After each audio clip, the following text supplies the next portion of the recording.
ઓમ તત્સત પરમાત્મા સદગુરુ મહારાજનો જય. હવે પોઈન્ટ છે કે બાજી બગડી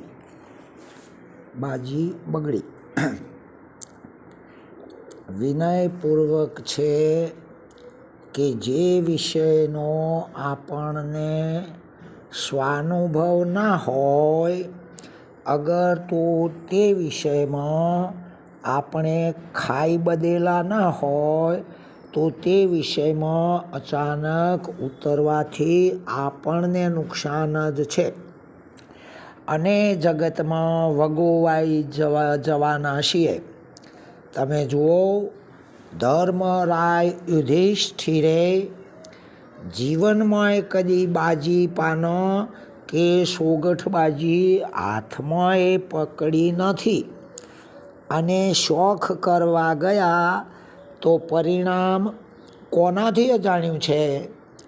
અને છતાં પણ જો ભાવ જાગે તો તેને વિષયના ખાઈ બદેલાનો સહકાર લઈને પછી જ અંદર ઉતરો.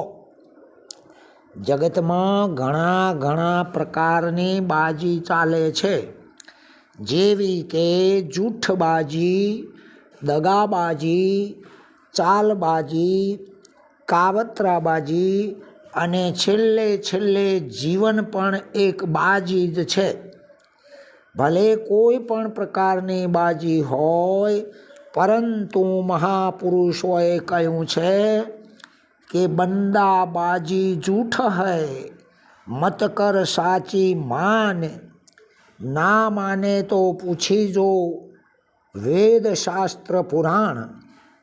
કારણ કે આપણે નવા છીએ અને શકુની ક્યારે પાછો બદલી કે ફેરવી નાખે એનું શું નક્કી. બાજીનો અર્થ થાય છે હાર કે જીત. તમે સાદો પાનાનો વિચાર કરો તો તેની ગણતરી 52ની છે અને 53મો જોકર ન્યારો છે, જુદો જ પડે છે. તે બધામાં લાગે અને સર એટલે કે આગેવાનના સાથે પણ રહેતો હોય છે. એક રમૂજી વિચાર આવ્યો છે કે જ્યાં બે જણાને મેળ આવે એને જોડ અથવા જોડકું કહે છે. દાખલા તરીકે 2 એકાથી માંડીને 52 પત્તો, જેમ કે 2 દૂરી 2 તીરી. જેમ પ્રથમ એકલો જ હોય તો એકો છે, પણ બીજી એટલે કે દૂરી થવાથી જ દૂર જવાય છે, એ દૂર જવાની બાજી. તીરી એટલે કે સંતાન. પછી ચોક્કો આમ બધાથી પાર જો ના પડી શકાય તો આપણો ગોલ્યો જ એટલે કે બળદિયો જ આપણે છીએ. કારણ કે બળદિયા ઉપર રંડી અર્થાત રાણી હોય એ જ રાજ કરે છે. જો આપણે વિષય માત્રને જીતી શકીએ તો બાદશાહ છીએ જ, પરંતુ જોકર જે હોય તે ખાસ બહાર પડતો નથી. જો કે આ વિષય આપણો બિલકુલ અજાણ્યો જ છે, એટલે કે તેને કઈ રીતે રમાય એ જ ખબર નથી અને એના પ્રકારોનો પણ કેટલાય પ્રકારની બાજી હોય એ પણ ખબર નથી. માટે તેનાથી દૂર જ રહેવામાં મજા છે, નહીતર જીવન બાજી જ બગડી જાય છે. દાખલા તરીકે દુર્યોધને પાંડવો સાથે ઘણા પ્રકારની ચાલબાજી અપનાવી, પણ છેવટે સત્ય તો તરીને બહાર આવ્યું જ છે. બાજીનો ત્રીજો અર્થ થાય છે હરાજી, જેના પાસે છેવટે કોઈ જ રહેતું નથી અને તેનું કોઈ પણ થતું જ નથી. કારણ કે જે બીજાનો વિશ્વાસ રાખે છે એને જ પસ્તાવો થાય છે. દાખલા તરીકે શ્રી કૃષ્ણ મથુરા ગયા ત્યારે કંસ સાથેના યુદ્ધમાં આખું મથુરા કોઈ કૃષ્ણને ઓળખતું ન હતું. આખી મથુરાની પ્રજા કંસના જ વિજય નારા અને ઘોષનાદ કરતી હતી. કંસનો વિજય હો, કંસનો વિજય હો એમ કહેતી હતી. પણ જ્યારે કંસ મર્યો એવું જાણ્યું કે તરત જ એની જ પ્રજા એના વિરોધમાં શ્રી કૃષ્ણનો જય હો, શ્રી કૃષ્ણનો જય હો એમ બોલવા માંડી પડી. માટે મરતા મરતા કંસ બોલ્યો કે સાંભળી લે ભણા, આ પ્રજા અથવા જગત તો કોઈનું નથી, ફરી ગયું ને. એ ક્યારે ફરી જાય અને કોની કઈ વેલમાં બેસી જાય એનું કોઈ નક્કી નથી. માટે બીજાના વિશ્વાસે કશું જ કરાય નહીં, નહીતર બાજી બગડી જ સમજવી. બાજીનો આગળ અર્થ બીજો થાય છે કે આપણા જ અરમાનો આપણને જ મારવાનો છે. જેને આવતીકાલે શું થશે એ જ ખબર નથી અને કાળની સામે વિરોધ બાંધ્યો છે. હા, જગતમાં આવ્યું તે સર્વે જવાનું જ, એટલે કે મરવાનું જ છે. જેમ કે ઉગ્યો આથમે ખીલ્યો કરમાય, ચણ્યો પડે અને ચડ્યો પણ પડે. પરંતુ જેમ પરીક્ષિતને ખબર જ હતી કે 7 દિવસમાં મારું મૃત્યુ છે જ, અને કંસને પણ ખબર હતી કે 8મો બાળક દેવકીજીનો મને મારવાનો જ છે. આમ મોતને 2 જણા જાણતા હતા. પરંતુ પરીક્ષિત રાજાએ સુખદેવજીના શરણે જઈ મૃત્યુને સુધારી લીધું. જ્યારે કંસે કાળ સાથે બુદ્ધિ વાપરી કાગાસુર, બગાસુર, અઘાસુર, માસી પૂતના એવા તો ઘણા દાવપેચ રમ્યો, પણ 8મો એટલે કે લગભગ 15 થી 20 વર્ષનો ગાળો મળ્યો, છતાં પણ તેને મરવું જ પડ્યું. બોલો, આમાં 7 દિવસવાળો ડાયો કે પછી 10 થી 20 વર્ષના ગાળાવાળો ડાયો? છેવટે કંસની બાજી બગડી ગઈ. તમે જુઓ, રાવણના વિચારો પ્રથમ તો આ બધા જ સમુદ્રનો પાણી મીઠો કરી દઉં એવા હતા. બીજું કે સોનામાં સુગંધ ભરી દઉં, અને ત્રીજું પૃથ્વીથી સ્વર્ગ સુધીની સોનાની નિસરણી બનાવી દઉં. આવા ઉત્તમ વિચારો હતા.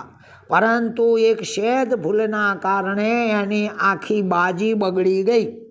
માટે શેખ ચલ્લીના વિચારોમાં આપણી જ બાજી જો બગડી જાય તો તેમાં આપણે જ જવાબદાર છીએ. માટે ઊંચા સપના સેવવામાં મજા નથી.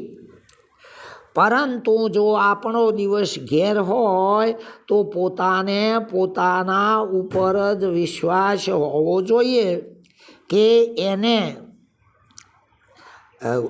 ગુરુ ઉપર ભરોસો હોવો જોઈએ. ભગવાન ઉપર જરા પણ શંકા ના થાય એવો વિશ્વાસ, એટલે કે જે થઈ રહ્યું છે, થાય છે અને થવાનું છે અથવા તો થઈ ગયું છે તે બધું જ મારા ભલા માટે જ થાય છે આવું વિચારવું. આમ ભગવાન કરે તે ભલા માટે અને ગુરુ કરે તે આપણી ઉન્નતિ કે વિકાસ માટે જ કરે છે. આવી અતૂટ શ્રદ્ધાવાળાની બાજી સુધરે છે. કહ્યું છે કે સેવકના સુખ કારણે ગુરુ કસોટી લેત. આ તો ઉપરના ઉપચાર બધા પણ હૈયામાં હોય હેત, આવો સદગુરુ હોય છે. કારણ કે આવો ભાવ એમના વિકાસ માટે જ ગુરુ કરે છે. આવી અતૂટ શ્રદ્ધાવાળાની બાજી સુધરે છે.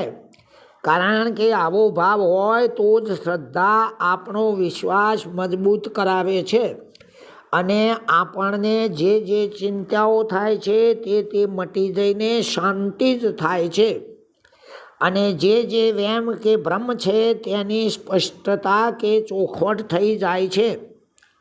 આવું જ્યારે દ્રઢ થાય તો જ આપણી આશાઓ ચોક્કસ પાર પડે છે. આવાને જ બાજી સુધરે છે. કારણ કે આ જગત એક 52ની બાજી છે અને બાજીગર 53માં જુદો છે. એ 53માં જે વિસ્તાર કર્યો છે એ જ આ પ્રપંચી જગત છે. જેને માથે સદગુરુની પૂર્ણ કૃપા હોય એવાને જ બાજી સુધરે છે. નહીતર બાજી બગડી જાય છે. કારણ કે અહંકારીની બાજી કદાપી પણ સુધરતી જ નથી.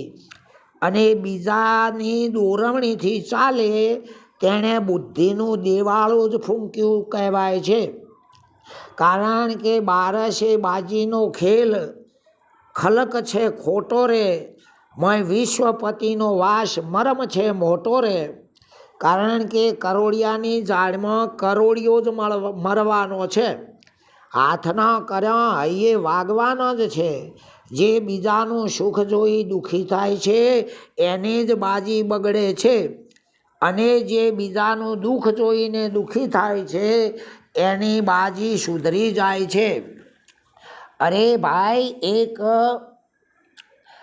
એક મોખ પણ જેનાથી મરવાની નથી અને મરતી પણ નથી અને કોઈએ પણ કરેલા ઉપકારો જે ભૂલી જાય છે એની બાજી ચોક્કસ બગડી જાય છે. દાખલા તરીકે, કારણ કે હરિના વધાર્યા સૌ વધે, આપ બળે વધે ના કોઈ. કૃપા હોય ગુરુદેવની તો પછી કે આપ બળે રાવણ વધ્યો તો પલમાં લંકા ખોય. એમ કૃપા હોય ગુરુદેવની તો ભલે જેટલા તારા નક્ષત્રો બધા દુશ્મન થાય પણ વાંકો વાળ કરી શકે ના કોઈ. કારણ કે કોઈ પણ થવું હોય તો એના જે નીતિ નિયમો અને સિદ્ધાંતો હોય તો જ તે પદવી મળે છે. બાકી તો છેવટ બાજી બગડી જ જાય છે એવું નક્કી જાણવું. શું સત્યનો વિરોધ કરનાર કોઈ પણ દિવસ ફાવ્યા છે? એવું બનશે પણ ખરું? માટે પદવી મેળવ્યા પહેલાં તો એક બેને હાથ ઉપર લઈ લેવાથી આપણી બાજી કદાચ સુધરી જશે, જે લાગણીવાળા હોય એમને. બાકી એમને જ્યાં ત્યાં હાથ ઉપર લેવાથી બાજી સુધરી જશે તો ના. એ તો ઘરનો ઘસારો હોય, કેટલી પ્રકારની આવનારની સેવા થતી હોય, સર્વની આગતા સ્વાગતા થતી હોય અને નાના જેમ બને તેમ નાના બનવાથી જ બાજી સુધરે છે. માટે કોઈની પંચાયત કરવામાં મજા નથી. તમે માથું કાપીને આપો તો પણ થોડું ડગે છે એમ કહેનારા પડ્યા છે. પરંતુ આપણે તો મર્યા ને, માથું કાપ્યું એટલે આપણે તો ગયા. એવું દુઃખ કોઈને નથી થતું અને આપણી બાજી બગડવાની છે. હા, બાકી બાજી એ બાજી, એમાં આપણી હરાજી અને બીજા બધા થાય રાજી. આ વિડીયો મનોરંજનનો છે, કોઈના ક્ષતિ દોષ કે શિખામણ આપવા માટેનો નથી. માટે જે વિષય પકડ્યો એમાં વધારાના ડાપણવાળા જેટલા બીજા વિષયો ભેળવીએ છીએ તો સમજો કે બાજી બગડવાની છે. આમ ભારેલો અગ્નિ, અજાણ્યું પાણી, અગર તો અનુભવ વગરનો કોઈ પણ વિષયની અશની કરવામાં મજા નથી અને બાજી તો જ બગડે છે. માટે સૌથી મોટું સુખ શાંત રહેવામાં જ છે. મોટી બાઈ થવામાં મજા નથી. ઓમ તત્સત. પરમાત્મા સદગુરુ મહારાજનો જય.